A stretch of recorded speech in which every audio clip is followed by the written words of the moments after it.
Chris and Brandon with the Kabuki Strength team. We're going to be covering hip flexor, basically endurance, and also some movement that can be great and beneficial from a prehabilitation standpoint as well as rehab. So the one thing that we've got to be aware of when we're dealing with the hip flexor, it is connected to the spine. So we really want to control spine position and pelvis position, because there's these great ways that your body tries to work around itself if it's got issues.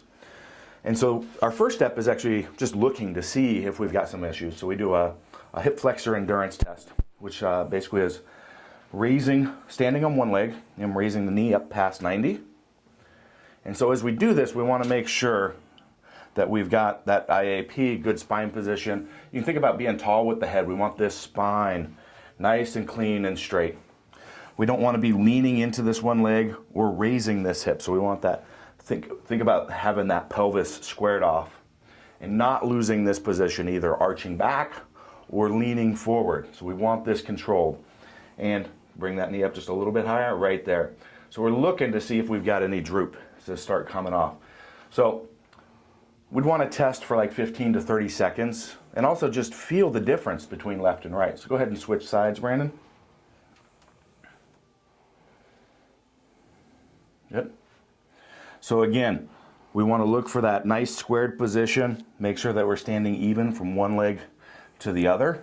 So we're not leaning into our leg, trying to raise our hip, arch way back, or lean forward. Any of that stuff we want to hold. And we're just looking to see if we're able to hold this position without having any downward droop, or we've got any imbalances left to right, or pain.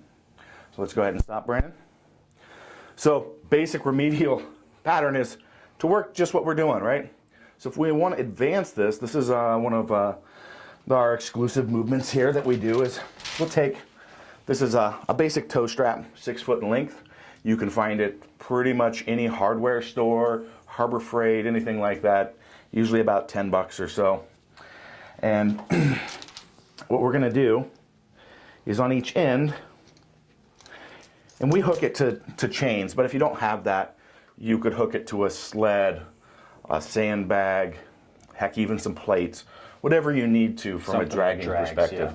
Yeah. We're just dragging weights is all we're gonna do. So I'm gonna take the loops that are in the end and I'm gonna reach my hand through and pull it through like this. So now I've got a self-tightening loop. So I'm gonna take this and I'm just gonna put this on Brandon's ankle like this and hook the other side to our, whatever our weight is, okay? We like the chains because they provide a nice little bit of resistance. And then Brandon's gonna face away from this. And basically he would have one loop on each leg. So you're gonna set up 2. And then we would go to basically walking while pulling that leg up. So go ahead and demonstrate there. Boom. And as we're doing it, you can also play around with pulling a little bit to the inside, pulling a little bit to the outside. Always focus on not losing the spinal position. You don't want to be tucking the pelvis to try to pull it up, to get that up. And then that's going to be a great movement for really working that hip flexor, engaging those muscles, but you've got to not lose this position at all to have those hip flexors engaged the way that we want to. Brandon, do you have anything to add on that? Well, this is a kind of an interesting concept to work your hip flexor, because especially with strength athletes, we tend to not pay much attention to it because all of our focus is usually on the glutes or our external rotators. We don't pay a whole lot of attention to our actual hip flexor, right? So this is an excellent one to work in even before a training session. Obviously, you won't want to do it to exhaustion, but it's definitely something that maybe gets neglected too often. Yep. And we've had some really good success helping people recover from a number of different injuries with using this. And particularly when you're able to actually work through multiple planes with this, which is great. Because if you're just fighting gravity, you're right here. But when we're pulling and working through these different planes and that hip through that motion, can be great and treat a lot of that function of the really good for people who are stuck in extension for long periods of time.